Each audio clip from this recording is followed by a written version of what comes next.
Hi there, a warm welcome to you. Can you hear me, viewers?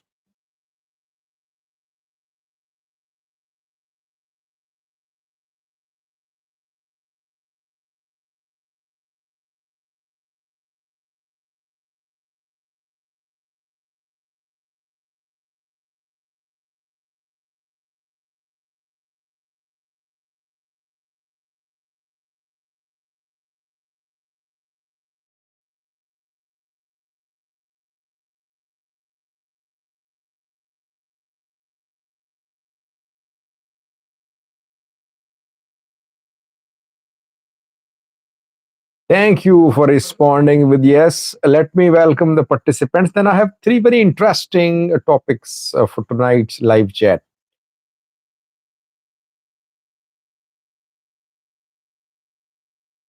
Mulune Tolasa 5263 is the first viewer who commented. Welcome, Mulune Tolasa. How long have you been watching my views and news? Simon says drum is the second viewer who commented. I think he's Simon Tesfaye, if I'm not wrong. Ihsan Siddiqui joined. Welcome, Ihsan. Ihsan is originally from India, I think. We have Guracha. Guracha says, hello, Sajid. Hit me with good news for my country.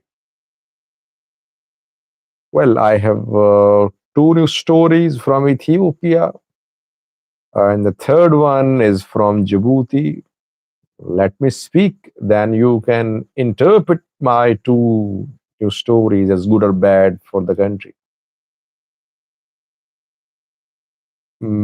MLER join. Interesting name, MLER. Mulugata Shifrao says, Sajid, would you provide for sevens the deep analysis of likely occurrence of war between Ethiopia and Eritrea? Nunu Tadase says, how are you, Sajid, our journalist and analyst? Thank you, Nunu Tadase.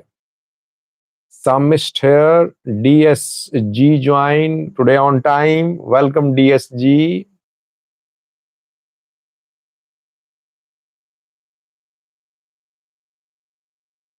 Sammy is here. He calls me Sajidov. Ahmad Muhammad here says, hi, Sajid. I like your updates. Thank you.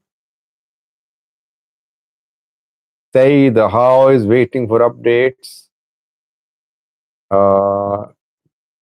Beniam Limayo here. He says, how often do you take exercise? What do you think, Beniam? What's your guess? Lilo here. Why is that I am seeing change in screen names? Maybe YouTube has changed its way of showing the names of participants who join live chats.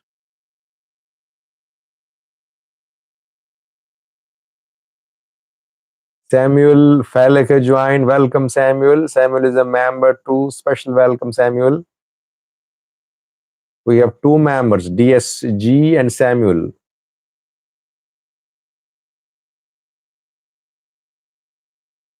Hustler joined. Sam, yes. He says, we always see you sitting. Yeah, my job involves sitting a lot. That is why I have to take exercise. I do 4 or 5 days a week. Generally 40, 45 minute, just mild workout. I was never fond of taking exercise, by the way, but last year I started going to the gym and I've been feeling way better since I joined the gym. And by the way, if you're not healthy physically, you cannot do this work. You have to be mentally fit to do this type of work, but for that, you need to be physically fit as well.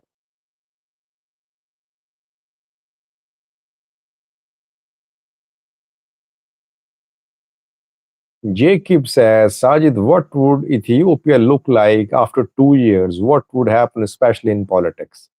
It's an interesting question, Jacob. Very thought provoking question. Give me some time. If I can retain this question in my memory, I'll speak in detail on it because I'll have to think about it. I cannot just reply using just a few words. Abjun Arage here, Escol. DSG says, what's your favorite sport to watch? None. I think sport is not to watch. Play a game, play a sport, whatever you like, but don't waste your time just sitting in front of your TV screens and watching. I mean, those who are playing, they're making money, they're building their bodies, and we're just watching them. We should uh, play the games which we like. I think that's the best way to enjoy a sport.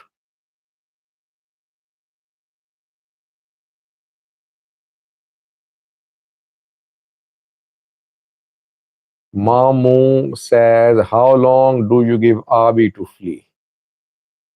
Well, MMT here, Obsatafri here. Obsa says, how do you support your family in terms of income? Well, I earn from YouTube and I have done some investments. I don't live a lavish life, by the way. You see my studio, I don't have lots of money. But whatever I have, I earned using no unfair means. I rejected so many offers. I think what matters is freedom, independence to speak. The day we lose this freedom, then there's no difference between a man who is lying and who is committing a robbery. A liar, a robber, a thief, or are committing a crime. That's how I see the ways of earning money. Three topics was in tonight's live chat. Firstly, Djibouti, what is happening there? Is there fear of a coup there? Secondly, Getachew held a founding congress of the party in Addis Ababa. And lastly, updates for you from the Amhara region. Was today a bad day for Ethiopian military? Fano sources are making tall claims. By the way, this morning I told you that today, Friday, will be the day of fighting in Gojam. And that's what happened. I said I'll do a detailed video in coming hours about situation in Gojam. Now we have all the details. We can analyze the situation in Gojam. What happened there? What are Fano's claims? What did the government do? All that in this live chat. Hi, Sajid. Someone says name is in Amharic or Tigray. By the way, I have seen that Amharic and Tigray are two very concise languages. I mean, using a few words, you can explain a lot. But Afan, Oromo, Somali, and Afar, they're the opposite. You need lots of words to say a few things. That's what I noticed while writing subtitles for videos.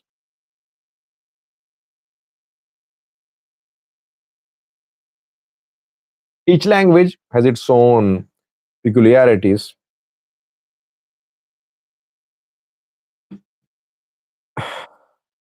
Let's start, viewers. Firstly, Djibouti. Djibouti, where on Sunday, a special session of the parliament has been called. Sunday is a big day for Djibouti. Welcome, peace and love. Good to have you on the live chat. Sunday is a big day for Djibouti. What is happening there? Come on, Zacharias. One man has been in power in Djibouti since 1999. 26 years have passed since this man took office. His name is Ismail Omar Guelleh. And Isas Afwerki is senior to him. Isas Afwerki took office in 1993. Ismail Omar in 1999. Unlike Isas Afwerki, Ismail Omar holds elections too, by the way. He holds controlled elections, rigged elections. Ismail Omar is accused of promoting Somali Isas, who are in power in Djibouti. Afars, they say, are marginalized in Djibouti. And that is one of the reasons why Frood is fighting. Frood is Front for Restoration of Unity and Democracy.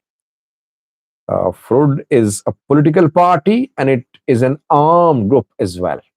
Frood says that Ismail Omar represents Somali Isas and he actually is denying due rights to Afar. Ismail Omar has been elected 5 times so far. Election is 6 months away. In next year, election will be held in Djibouti. Almost after 6 years, it is scheduled to be held in Djibouti. Ismail Omar has completed 5 terms. Djibouti's constitution does not allow him to be the president for the next term. He cannot contest the next election. It means if he wants to contest election, there must be amendment in Djibouti's constitution. That is why it is being said that on Sunday, Djibouti's parliament will meet, and the parliament will amend the constitution. Ismail Omar will be allowed to contest election for the sixth time. That is why Sunday is crucial. Some opponents of the president, like one of his advisors who resigned a few months ago, Alexis Muhammad, says that police and military are on high alert in Djibouti. There are fears of a coup in Djibouti. We don't know if the coup will happen or not. How will military respond to amendment to allow Ismail Omar to contest the next election? We don't know. But this is how this part of the world is being ruled by these politicians. Isaias Afwerki does not believe in holding an election. Ismail Omar holds controlled election. The man, by the way, is not 100% fit. He has health issues, but still he wants to continue as the president of Djibouti. Why? Because he has the backing of foreign forces. Djibouti hosts Chinese, Middle Eastern, French, American, and other military bases. These forces protect Ismail Omar's government. A destabilized Djibouti is unacceptable to those countries which have their bases in Djibouti. Ismail Omar has leased his land, he's given his land on lease to foreign countries because he wants to perpetuate his rule in the country. What will happen on Sunday in Djibouti? That remains to be seen. Could there be a coup? Let's see. Fruit is threatening, opposition threatening, but parliament aid is under the thumb of Ismail Omar. It's been said that he might get the permission from the parliament to an amendment to contest the next election.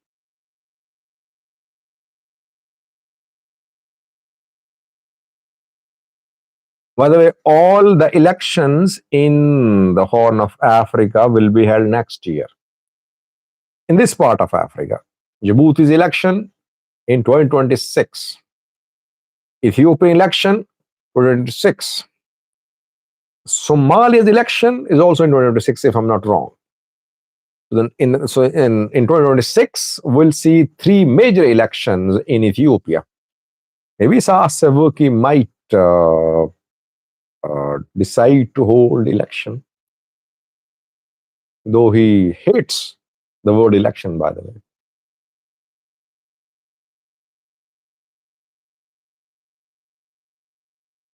Zakaria says Eritrea is stable, not like Ethiopia or Somalia.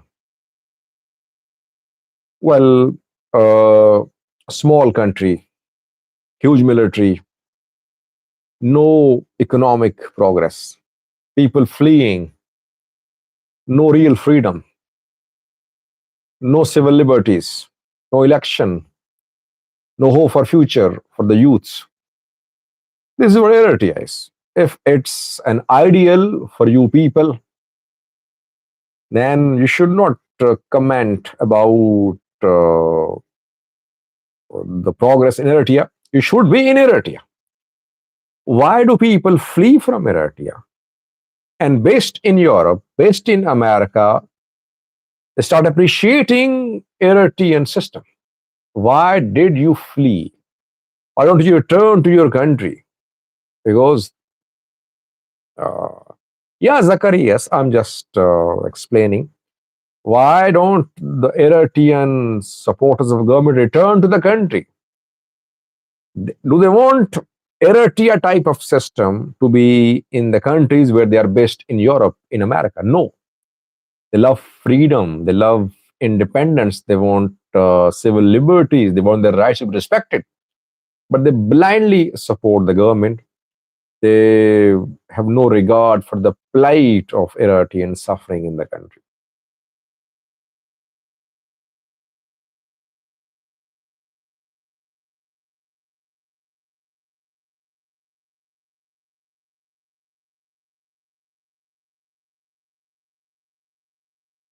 Simon Ogdugi says Djibouti's ethnic breakdown is Somali 45%, Afar 50, Arabs 10%. Well, are Somalis, are Afars 45%? Afars 50%, you're saying? A further 50% Djibouti. Is this number correct?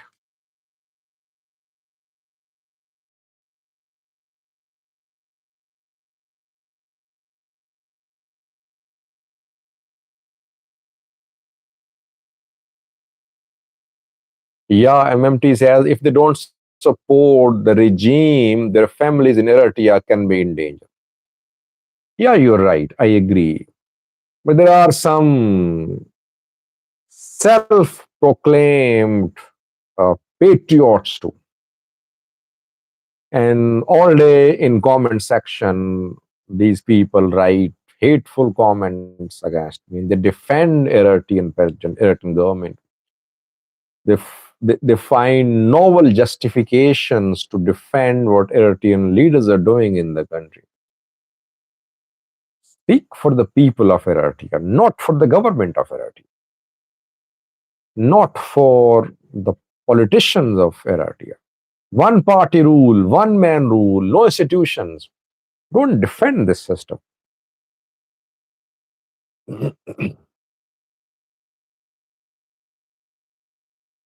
And but some are paid. DSG says there are 35% of ours. Uh, yeah, Afars are not 55% as one viewer commented. Uh,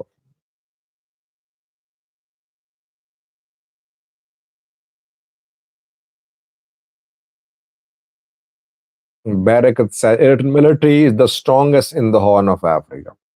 Eritrean economy should be the strongest in Africa.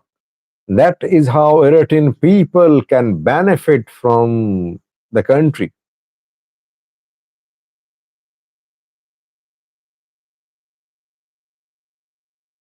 Samuel says Afars 35%. Yeah, Afars are not above 50. The figure shared by a viewer is very exaggerated. A second news story from Tigray, viewers, about Tigray. Getachew Reda party held its founding congress in Addis Ababa.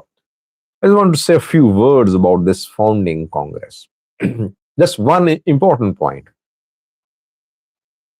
Around 200 people participated in the founding congress held in Addis Ababa. Tigray Democratic Solidarity is the name of the party, also called Simrat. Getachew Reda was there, Professor Kendea was there, Sad Khan also delivered a speech. Important thing is that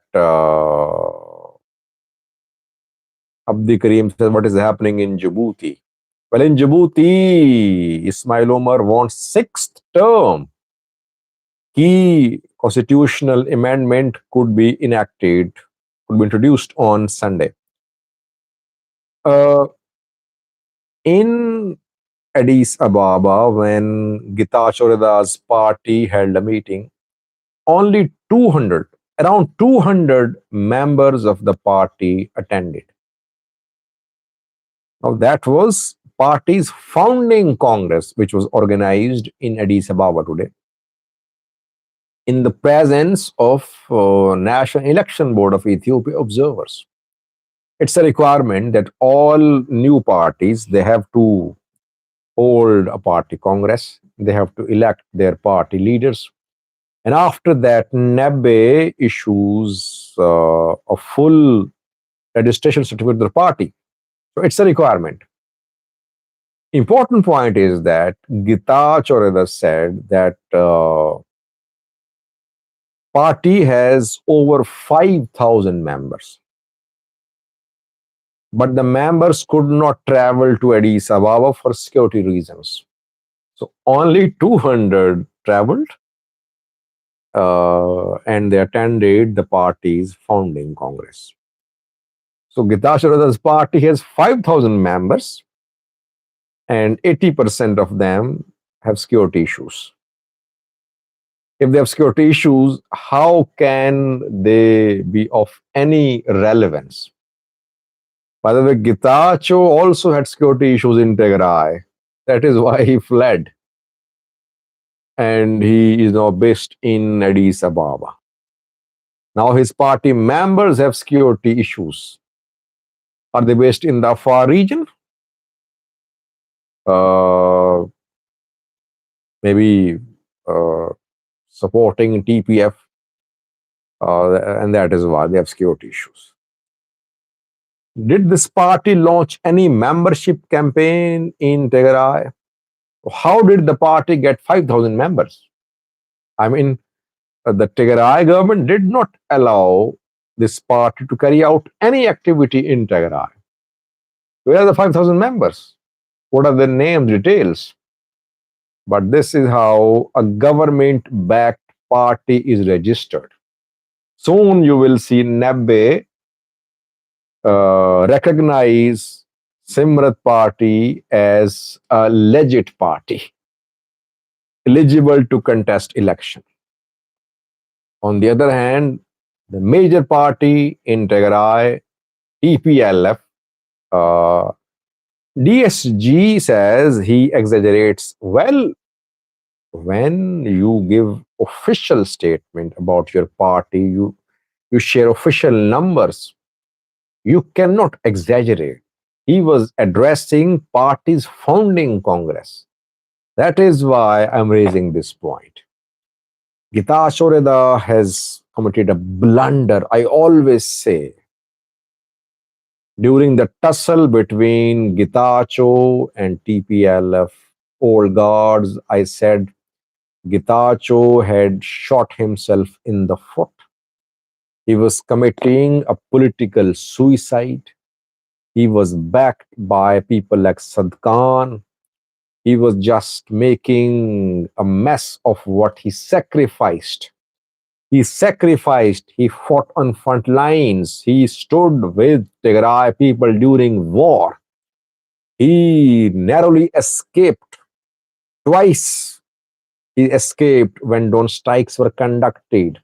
Somehow he managed to survive, but he just wasted his entire political struggle by listening to Ethiopian PM's instructions. He hoped to continue as regional president. He hoped federal government will continue backing him. But the day military and TPLF encircled Getachew in Mekelle, there was no federal government to support him. He fled Mekelle. Now he has no space in Mekelle. So he is himself to blame for what he has done. He has no future other than being part of Prosperity Party. He will always have to work in alliance with PP. He has no independent stature as an important Tigray politician because he has no real following in Tigray, at least under current circumstances. And by the way, Getachew spoke there in Addis Ababa. Sadkan also delivered a speech.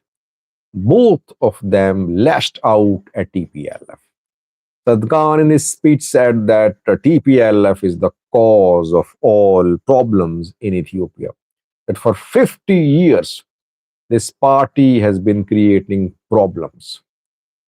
For decades, this party has been creating problems. Now, this party is aligning with Shabia, with Eritrea, to start another round of conflict. So Getachew, Sadkan, others, I think they are doing reactionary politics, as if they have formed a party to destroy TPLF. I think they'll have to be more pragmatic politicians. Just because you don't like TPLF, you cannot uh, establish a strong political party in Tigray.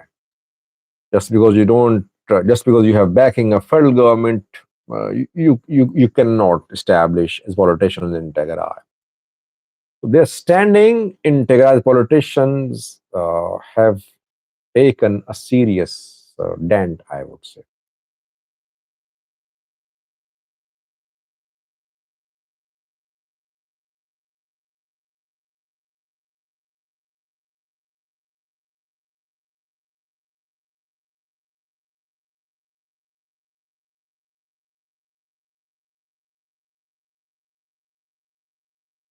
Iyaso says, you don't like the word banda, but truth is Gitacho and Satkan are bandas. No, I don't. I don't agree that they are traitors. I don't think they are against the people of Tigray. They are against TPLF. No one is a banda in Ethiopia. But no one is a traitor. A traitor is a man who works against a country for no reason. If people have genuine reasons, it means they have cases, they have justification. They should be engaged in dialogue. Their concerns, questions should be addressed. Their concerns should not be seen as the signs of being a traitor.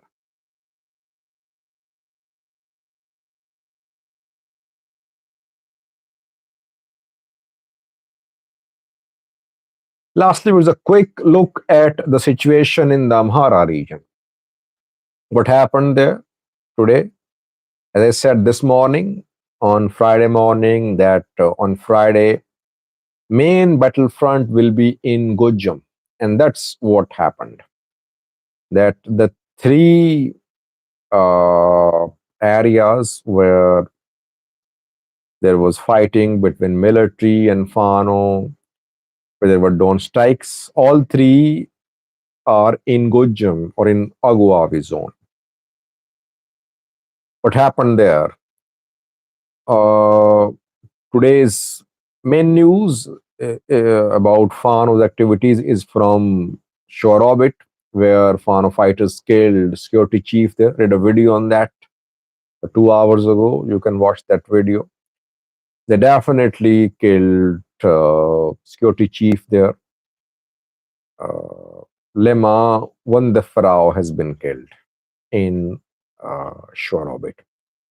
In Gujam, in Agoavi zone, there was fighting in three places. Tilili, firstly.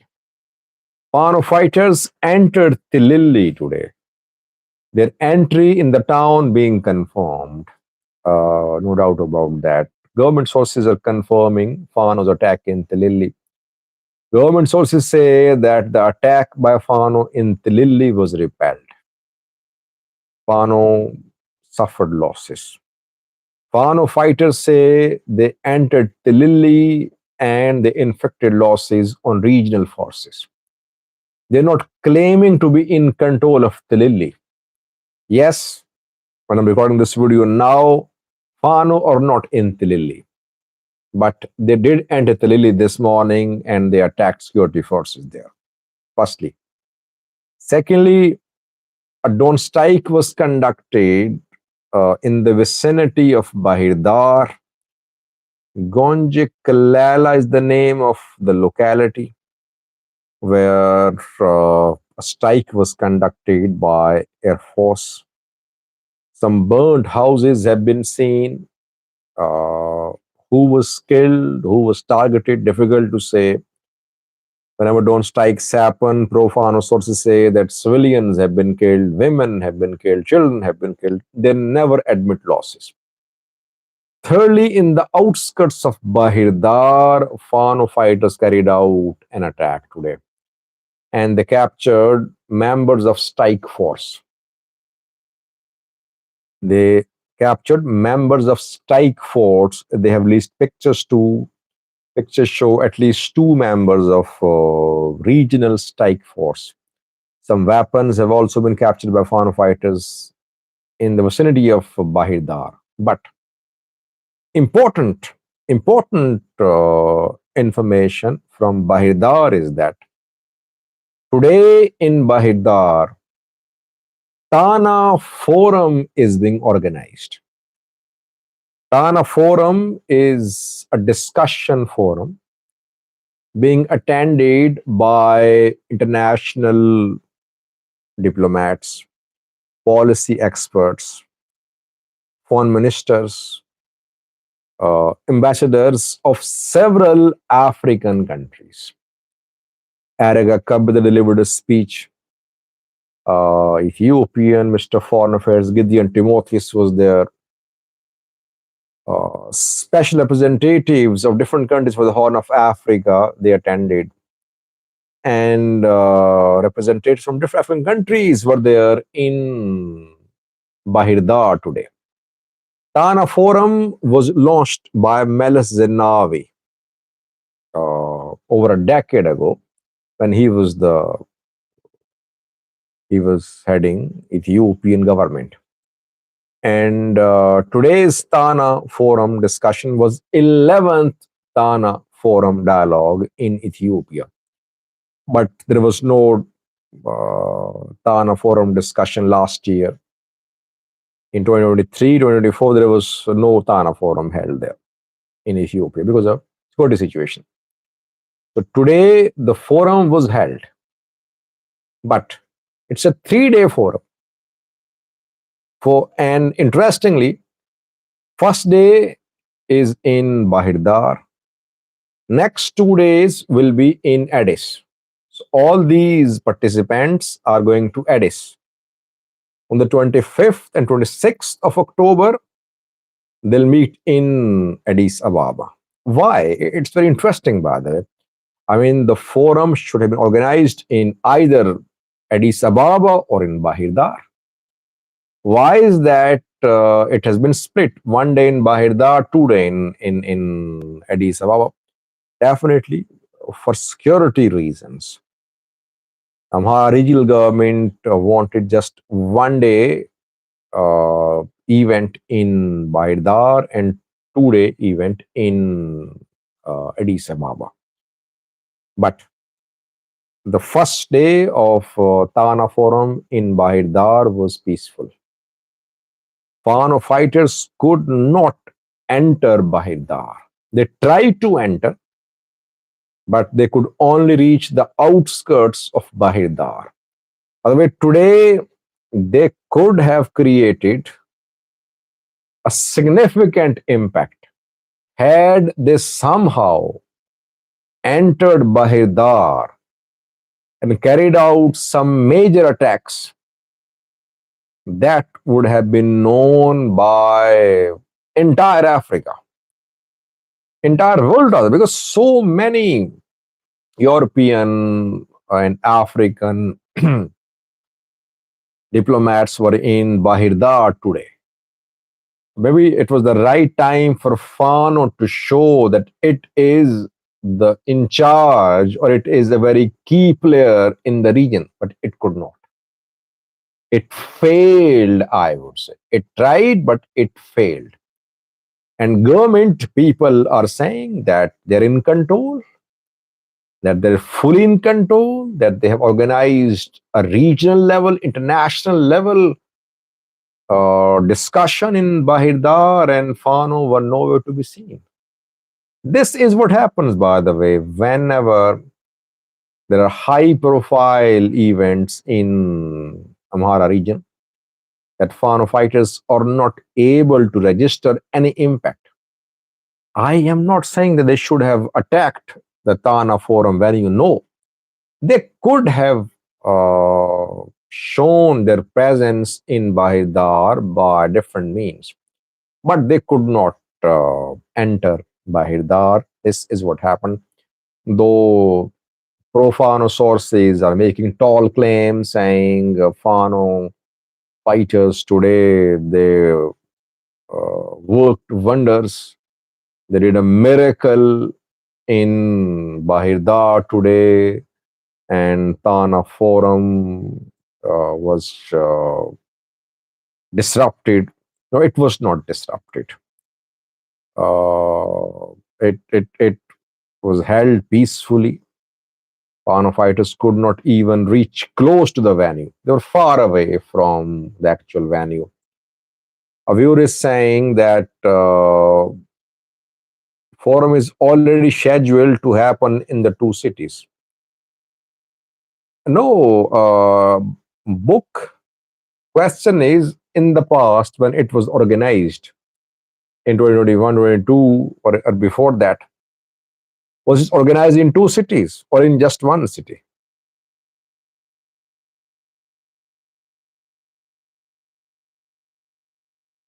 Bye bye, Samuel.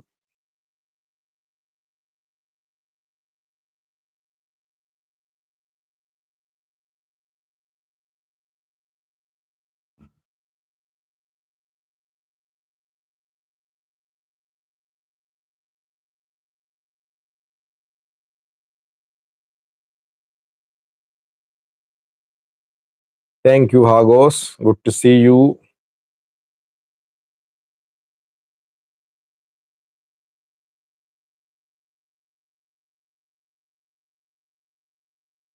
He also says, give some time to Fano. Well, the problem is that pro Fano sources make very tall claims.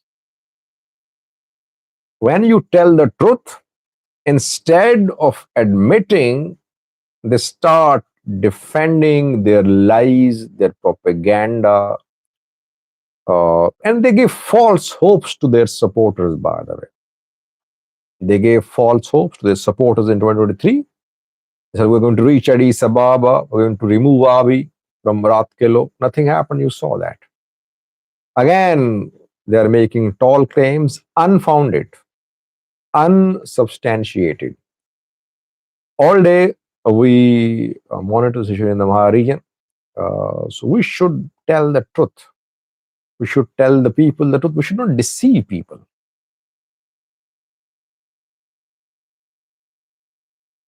Go GH says, how about situation in Djibouti? Well, Djibouti, I told you, it's going to be a key day, Sunday, when Djibouti's parliament will meet.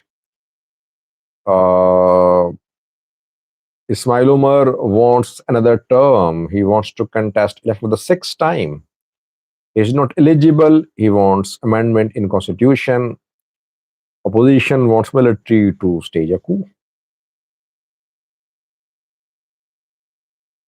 AGW joined after some time. He's a member. Welcome, AWG.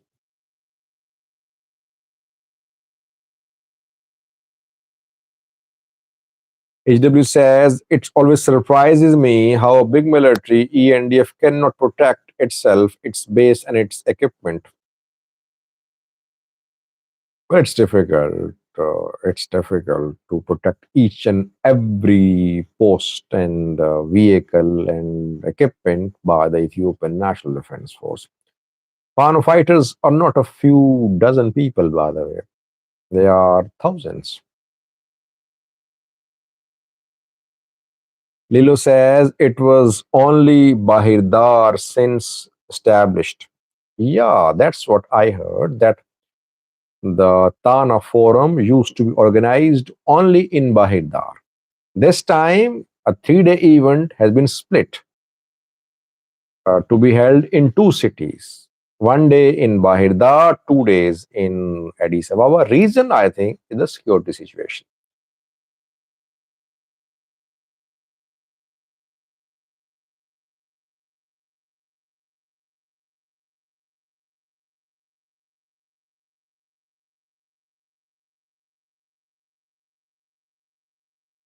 Yeah, yes. So I agree. Abiy's government also made tall claims. They never took Fano seriously. They underestimated Fano. They hoped Fano will be neutralized in a few weeks. By the way, they thought the same about TPLF too. Before the start of Tigray war, they thought they'll be able to take over Makale and destroy TPLF in a few days. It went on for 2 years. Again, against Fano, they miscalculated, going on for 2 years. So I never defended government's miscalculation.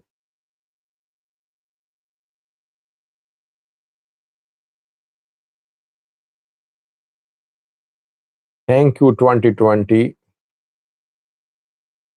The 47 minutes have passed. I think we should leave now. It was a long live chat. I explained 3 topics in tonight's live chat. Thank you for being with me.